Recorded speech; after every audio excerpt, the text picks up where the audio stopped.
Bueno, seguimos adelante el modo país, increíble, se fue volando la mañana, 10:32, ya estamos en la recta final y vamos a hablar de siniestros de tránsito. Siniestros de tránsito. Recta final en la que no vamos a ir muy rápido. No, le Con pediría precaución. que no. Exacto. Vayamos con precaución. Director de la UNACEF está con nosotros, la Unidad de Seguridad Vial, Carlos Mansor, buenos días. Buenos días, un gusto estar con ustedes. Lo mismo para nosotros, realmente un tema importantísimo. Tremendo. Hablamos, usted lo decía recién antes de salir al aire, la pandemia silenciosa de los siniestros de tránsito. Se presentó un informe hace unas semanas en donde, bueno, se confirma que tuvimos 422 fallecidos en semana, en siniestros de tránsito, perdón, 9 menos apenas que en 2022.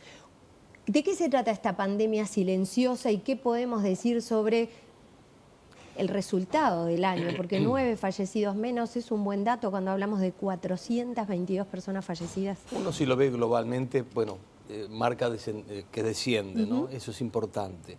No obstante, las cifras son muy altas. Es el trabajo que nos estamos proponiendo hacer, de que a veces nos cuesta por dónde arrancamos. Nosotros, por ejemplo, a mí, en el sentido personal, he intentado de convencer a mis compañeros del tema de lo que es el teórico y el práctico. Comparado internacionalmente con España y Francia, que es con los que más estamos en contacto, tenemos una diferencia. Por ejemplo, en ruta tienen 30 horas de práctica, nosotros ninguna. Y justamente estos días hicimos... La legislación incluso no permite Tremendo. que un coche escuela No. esté en ruta. Y andar en ruta es muy distinto de andar en ciudad. Totalmente, eso decíamos, que el riesgo de la ruta es tremendo, porque cuando uno va cruzando esos camiones de 30 a 40 metros de largo, el temor que puede darle al chofer que es nuevo en eso, indudablemente es grande y puede cometer cualquier error. Entonces en ese caso necesita la experiencia del manejo, ¿no? Y son 20, 30 horas. Primero eso. En el teórico consideramos que tendríamos que tener la participación de algún psicólogo o de alguien que realmente eventualmente observe a quienes se le da la libreta. Hay mucha gente que indudablemente se le da la libreta, ya a nosotros nos parece que no corresponde. A solo ojos vista, uno se da cuenta de que no puede recibir una libreta. Usted llegó a decir que era un chiste el teórico. En eso quizás fue una mala apreciación de parte mía, que lo molestó mucho al intendente de Canelones. Sí. No quise decir una pequeña revista, pero yo entiendo que es muy pequeña. Si usted ve el libro, el manual de España, lo que hay que estudiar el teórico, asusta. Yo no digo tanto, pero por lo que se molestó el intendente de Canelones, de que lo había hecho él en el 2013. Muy bien, hace 11 años. Muchas cosas han cambiado. Hay coches eléctricos ahora que aumentan la velocidad de 100 kilómetros en 3 segundos. Entonces tenemos que cambiar la mentalidad. Así lo hubiera escrito yo, si hay que cambiarlo. Bueno, somos medianamente inteligentes, debemos cambiar si algo no da resultado. Y yo creo que el mejor momento para tomar a la gente es cuando va a iniciar su, digamos, el permiso de conducir. Creo que ahí es el momento donde lo tomamos. ¿Y las renovaciones no? También ¿Qué pasa con las renovaciones? Porque se renueva. Incluso yo creo que cada 2 años deberíamos actualizar los conocimientos. Hay mucha gente, el otro día un muchacho maneja hace más de 30 años y me hizo una pregunta, me dice, ¿quién tiene prioridad en la rotonda? Cosas que para mí son elementales, pero para él no, indudablemente. Y bueno, todo ese tipo de revisar las cosas nuevas, la cartelería, la velocidad, la pintada de las carreteras. La pintada de las carreteras, la pintada cuando se termina un carril, por ejemplo, cuántos problemas hay incluso en ciudad. Claro, que no cuando está es bien punteada, señalizado. cuando no es punteada, porque hay dos, porque hay una de este lado. Y bueno, todo ese tipo de cosas que debemos salir con argumentos sólidos. Nosotros decimos el teórico, por ejemplo, el cartel de pare. Cartel de pare da 3 opciones. Continúo la marcha, desciendo la marcha y entre paro o paro. No. Usted tiene que salir con eso, el argumento que es un semáforo en rojo. Usted para, punto muerto, primera y arranca.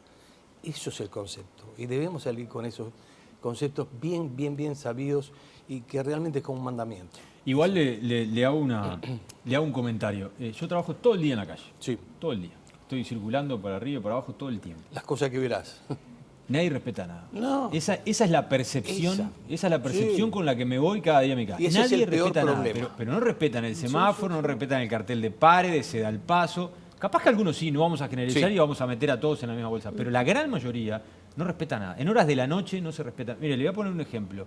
Yo tenía un trabajo, entraba a las 5 de la mañana, 5 menos cuarto, en la esquina del Ministerio del Interior, semáforos, ¿no? Para un vehículo rojo, vio que no venía nadie, cruzó en rojo. Pero en cualquier otra parte del mundo, cruzás un semáforo en rojo en la esquina del Ministerio del Interior, no sé, pero a las 2 o 3 cuadras... Te quitan la libreta. Pero estás con la policía, te quitan la libreta. Sí. Digo, y esa es otra percepción que hay, de que nadie respeta nada y que no pasa nada.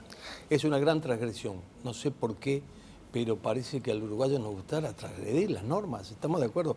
Yo trato de respetarlas. Como todo dice, son caras las multas. ¿Sabes la multa más barata cuál es? Respetar el reglamento. Si respetas el reglamento no tenés multa.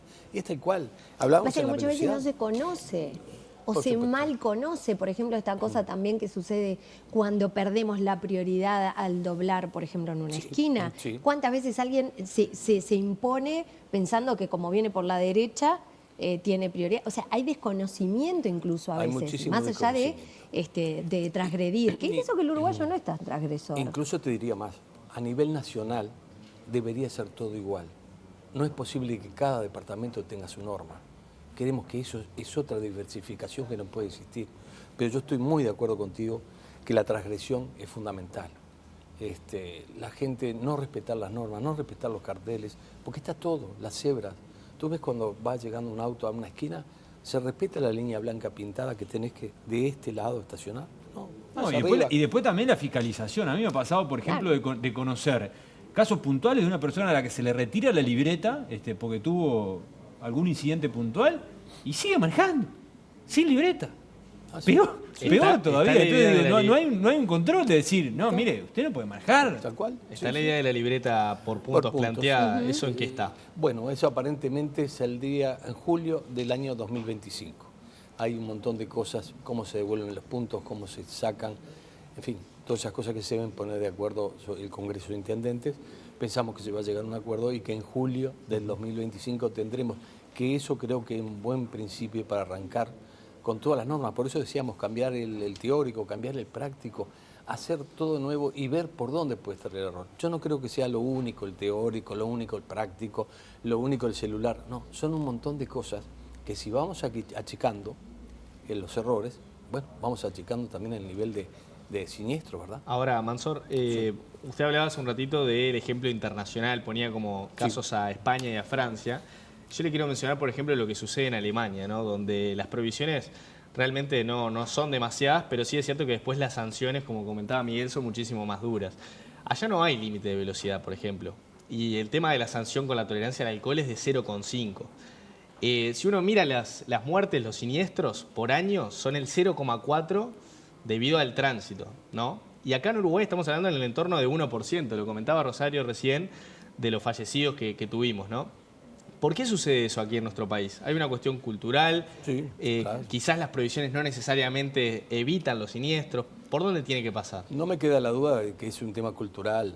Tú lo ves en Holanda, Bélgica, cualquier parte de esa, por ejemplo, viene la bicicleta por la esquina y el auto para y pasa la bicicleta. Acá te llevan en el espolón, no tengas duda.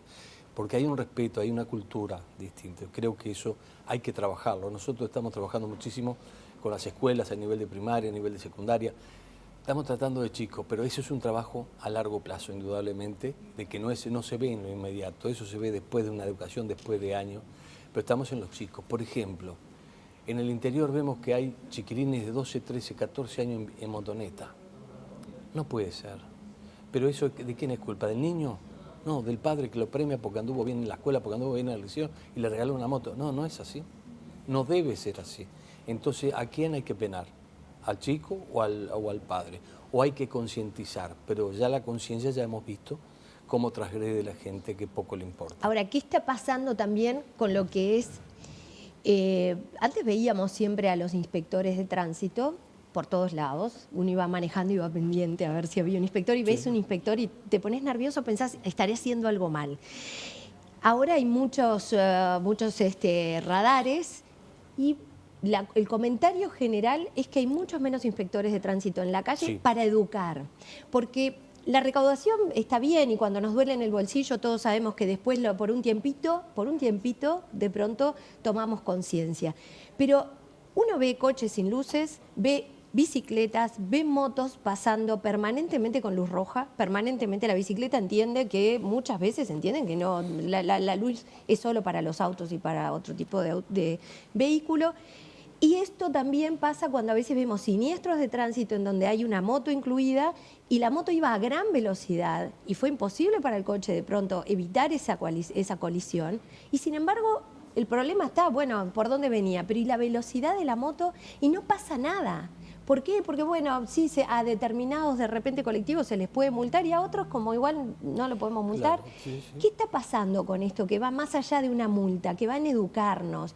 ¿Hay educación desde el área de tránsito de cada departamento? Nosotros es una lucha permanente que tenemos y a donde vamos al interior vemos que son muy disminuidos los equipos inspectivos. No pasan de 7 u 8 por departamento en ciudades importantes.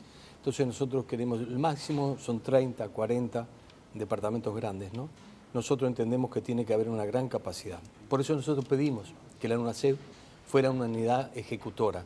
Y para eso nosotros tenemos un equipo inspectivo, por lo menos de 100 inspectores.